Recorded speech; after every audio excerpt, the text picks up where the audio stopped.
प्यारे बच्चों, कैसे हैं आप सब? आशा करती हूँ आप सब अच्छे होंगे, स्वस्थ होंगे। स्वागत है आपका इस कक्षा में। आइए आज हम पढ़ते हैं हिंदी व्याकरण का पाठ 2 वर्ण विचार। बोलते समय हम मुख से कुछ ध्वनियों का उच्चारण करते हैं। उच्चारित ध्वनियों को जब लिपिबद्ध किया जाता है तो ये ध्वनियां वर्ण का रूप ले लेती हैं। अर्थात प्रत्येक ध्वनि तथा इसके ध्वनि चिन्ह दोनों को ही वर्ण कहा जाता है। भाषा की सार्थक इकाई वाक्य है। वर्ण समझने के लिए निम्नलिखित वाक्यों को ध्यान से पढ़िए। मोर नाचता है, फूल खिलता है। उपयुक्त वाक्यों में हर शब्द वर्णों के संयोग से बना है, जैसे मोर नाचता है और फूल खिलता। इन वर्णों के और टुकड़े नहीं किए जा सकते। हिंदी भाषा में वर्ण शब्द का प्रयोग भाषा की ध्वनियों और उन ध्वनियों को व्यक्त करने के लिए प्रयुक्त लिपि चिन्हों दोनों के लिए होता है। भाषा की सबसे छोटी इकाई ध्वनि है। इन ध्वनियों को व्यक्त करने वाली लिपि चिन्ह को वर्ण कहते हैं। हिंदी में वर्णों को अक्षर भी कहते हैं। तो इस प्रकार वर्ण भाषा में प्रयुक्त वह मूल ध्वनि है जिसके टुकड़े नहीं हो सकते, जैसे अ आ ई उ ए ऐ ओ औ क ख ग ह आदि वर्णमाला। किसी भी भाषा के सभी वर्णों के व्यवस्थित एवं क्रमिक समूह को वर्णमाला कहते हैं। वर्णों के भेद। वर्णों के दो भेद होते हैं, स्वर और व्यंजन। स्वर जिन वर्णों का उच्चारण करते समय वायु मुख के किसी भी भाग से टकराए बिना सीधी बाहर निकल जाए उन्हें स्वर कहते हैं। इन वर्णों के उच्चारण में अन्य वर्णों की आवश्यकता नहीं होती। हिंदी में 11 स्वर होते हैं, अ आ ई उ रे ए ऐ ओ औ। स्वर के भेद। स्वर के 3 भेद होते हैं, ह्रस्व स्वर, दीर्घ स्वर और प्लुत स्वर। तो सबसे पहले हम बात करेंगे ह्रस्व स्वर की। जिन स्वरों के उच्चारण में कम समय लगता है वे ह्रस्व स्वर कहलाते हैं।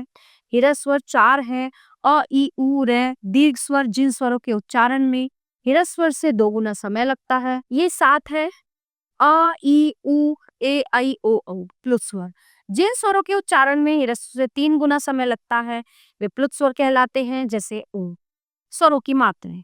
शब्दों में व्यंजन के साथ स्वर का जो रूप उसके साथ प्रयोग होता है उसे स्वर की मात्रा कहा जाता है। किसी भी शब्द को लिखने में स्वर का प्रयोग 2 प्रकार से किया जाता है। मूल रूप में कुछ शब्दों में स्वर का प्रयोग अपने मूल रूप में होता है, जैसे आइए, आओ, आई आदि। इन शब्दों में आ ई ए ओ ई स्वर अपने मूल रूप में है। मात्रा के रूप में। मात्रा के रूप में स्वरों का प्रयोग इस प्रकार होता है, जैसे बालक, बाबूजी, माता आदि शब्दों में क्रमशः आ उ ई स्वर मात्रा के रूप में प्रयोग हुए हैं। स्वरों की मात्राएं निम्नलिखित है। देखिए, अ की कोई मात्रा नहीं होती, बाकी जितने भी स्वर हैं उनकी मात्राएं नीचे दी गई हैं। विशेष। आ स्वर की कोई मात्रा नहीं होती और सभी व्यंजनों में सम्मिलित है। आ के बिना वर्ण लिखने के लिए वर्ण के नीचे हलन का प्रयोग किया जाता है। देखिए, क ख ग। अब ऊ और ऊ की मात्राएं र के साथ नीचे न लिखकर र बीच में प्रयोग की जाती हैं, जैसे रू, रू। र की मात्रा र के साथ नहीं लगती। श के साथ र की मात्रा लगने पर श का रूप बदलकर श्र हो जाता है। अयोगवाह। अंग, अंग तथा अह अयोगवाह कहलाते हैं। इनका प्रयोग स्वरों के साथ होता है, इसलिए ये व्यंजन नहीं बन पाते। चूंकि इनका प्रयोग स्वतंत्र रूप से नहीं होता, इसलिए ये स्वर भी नहीं होते हैं। अनुस्वार। अंग को अनुस्वार कहते हैं, ये नासिक के व्यंजन है। इसका उच्चारण नाक से किया जाता है। इसका चिन्ह शिरोरेखा के ऊपर बिंदु है। इसे स्वर या व्यंजन के ऊपर लगाया जाता है, जैसे अंग, भंग, तरंग आदि। अनुनासिक। अनुनासिकता स्वर का गुण है। जब स्वरों का उच्चारण करते समय ध्वनि मुख के साथ साथ नाक से भी बाहर निकले तो स्वर अनुनासिक हो जाते हैं। अनुनासिक को चंद्रबिंदु भी कहते हैं। इसका चिन्ह शिरोरेखा के ऊपर चंद्रबिंदु है।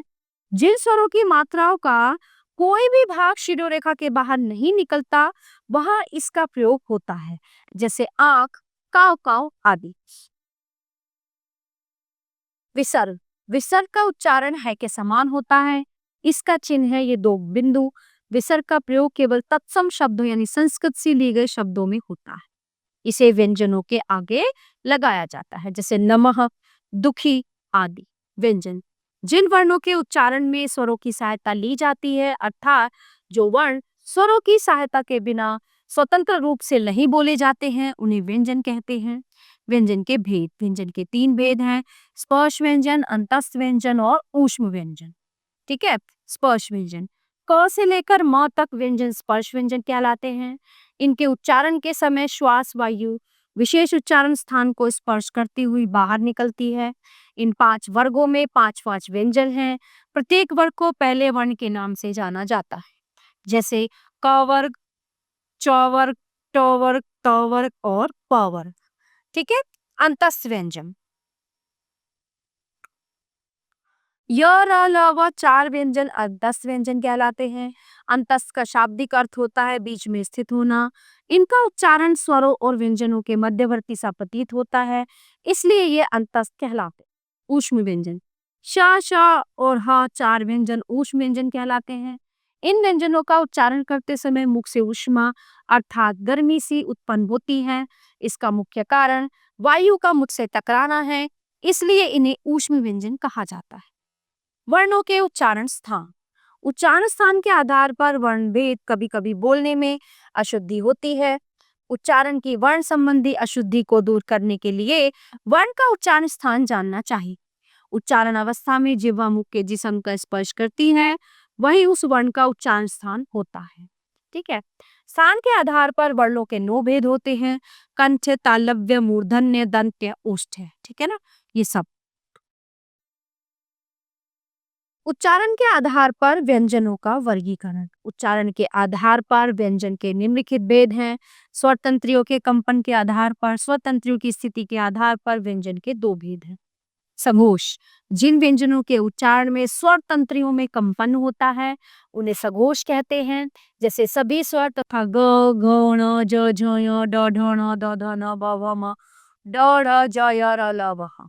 अघोष जिन ध्वनियों के उच्चारण में स्वर तंत्रियों में कंपन नहीं होता उनको अघोष कहते हैं, जैसे क, च, क, ख, च, छ, ट, ठ, त, थ, प, फ, श, श, स। ठीक है। श्वास के आधार पर श्वास के आधार पर व्यंजनों का वर्गीकरण 2 प्रकार से किया जाता है। अल्प प्राण व्यंजन, ठीक है, वे कहलाते हैं जिन व्यंजन वर्णों के उच्चारण में कम समय लगे और कम प्रयत्न करना पड़े, जैसे क, ग, य, च, ज, य, ट, ड, ण, द, त, द, न, प, ब, म, य, र, ल, व, आ। महाप्राण व्यंजन वे कहलाते हैं जिन व्यंजन वर्णों के उच्चारण में अधिक समय लगे और अधिक प्रयास करना है। इसके अंत में है की ध्वनि आए, जैसे ख, ग, छ, ज, ठ, ढ, ढ, थ, ध, फ, भ, श, श, स, ह आदि। बोलते समय वायु प्रवाह से कंठ में स्थित स्वर तंत्री में कंपन होता है। इसी कंपन के आधार पर व्यंजन 2 प्रकार के होते हैं। संयुक्त व्यंजन जब 2 अलग अलग व्यंजन आपस में मिलते हैं तो वे संयुक्त व्यंजन कहलाते हैं, जैसे क, श, क्ष, रक्षा, राक्षस, तर, त्र, क्षेत्र, त्रिनेत्र, ज्य, य, ज्ञ, विज्ञान, ज्ञानी, श, र, श्र, आश्रम, परिश्रम। द्वित्व व्यंजन जब एक व्यंजन एक साथ 2 बार आए तो उसे द्वित्व व्यंजन कहते हैं, जैसे क, सिक्का, पक्का, बच्चा, सच्चा, सज्जा, मज्जा, लट्टू, खट्टा, लड्डू, गुड्डी, चप्पा, चप्पल, छल्ला, लल्ला। इस तरह से। ठीक है। कुछ अन्य ध्वनियां उर्दू, फारसी तथा अंग्रेजी शब्दों के शुद्ध उच्चारण के लिए कुछ वर्णों जैसे क, ख, ग, ज, फ के नीचे बिंदु लगाकर क्रमशः क, करार, ख, खुशामद, ग, गजल, ज, जमीन, फ, फोरन आदि शब्द लिखे जाते हैं। इनमें क, ख, ग का उच्चारण स्थान जिह्वा तथा फ का उच्चारण स्थान दंतोष्ठ्य है। वर्तमान समय में उपयुक्त सभी वर्णों का प्रयोग न होकर केवल ज और फ वर्ण का ही प्रयोग हो रहा है। वर्ण संयोग जब वर्णों का आपस में मिलन होता है उसे वर्ण संयोग कहते हैं।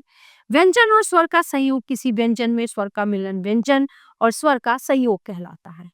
व्यंजन और व्यंजन का संयोग जिन व्यंजनों के अंत में खड़ी रेखा होती है, जैसे ख, ग, घ, च, झ, ण, थ आदि, उन व्यंजनों को जब आगे व्यंजन से मिलाते हैं तो उनकी खड़ी रेखा को हटा देते हैं, जैसे न, तंत, संत, प्राप्त आदि। जब बिना खड़ी रेखा वाले व्यंजन जैसे छ, ट, ड, ह आदि किसी अन्य व्यंजन से मिलते हैं तो पहले व्यंजन को दूसरे के साथ मिलाकर संयुक्ताक्षर के रूप में लिखते हैं, जैसे द, ध, ध, अशुद्ध, ध्व, द्वितीय आदि।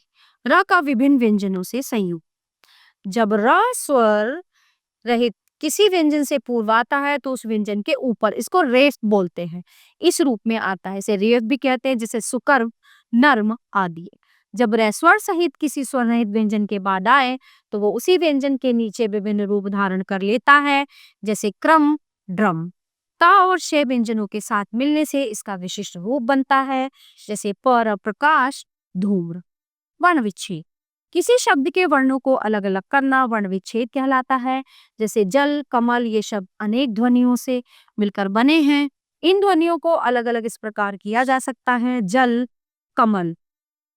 चलिए देखते हैं इस पाठ में हमने क्या पढ़ा। ये दोनों वर्णों के व्यवस्थित और क्रमबद्ध समूह को वर्णमाला कहते हैं। वर्णों के दो भेद होते हैं, स्वर तथा व्यंजन। स्वर के तीन भेद होते हैं: ह्रस्व स्वर, दीर्घ स्वर और प्लुत स्वर। व्यंजन के तीन भेद होते हैं: स्पर्श, अंतस्थ, ईश। तो प्यारे बच्चों, ये पार्ट यहीं पे समाप्त होता है। आशा करती हूँ आपको अच्छे से समझ आया होगा। मिलते हैं अगली कक्षा में। धन्यवाद।